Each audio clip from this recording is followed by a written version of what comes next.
Jeesuksen nimessä.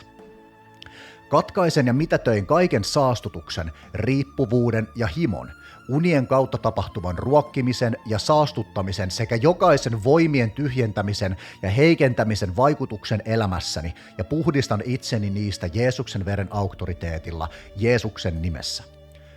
Katkaisen ja mitätöin jokaisen palvonnallisen siteen, väärän identiteetin ja omistamisen, pelon ja painostuksen sekä kaiken häpeän ja salailun vaikutuksen elämässäni ja irrotan itseni niistä Jeesuksen veren auktoriteetilla, Jeesuksen nimessä. Katkaisen ja mitätöin jokaisen väärän kiintymyksen ja lojaliteetin, kaiken hengellisen sokeuden ja harhan, jokaisen väärän auktoriteetin vaateen ja ylleni heitetyn manttelin minun elämäni yltä sekä kaiken perheen riidan ja jakautumisen vaikutuksen ja irrotan itseni niistä Jeesuksen veren auktoriteetilla,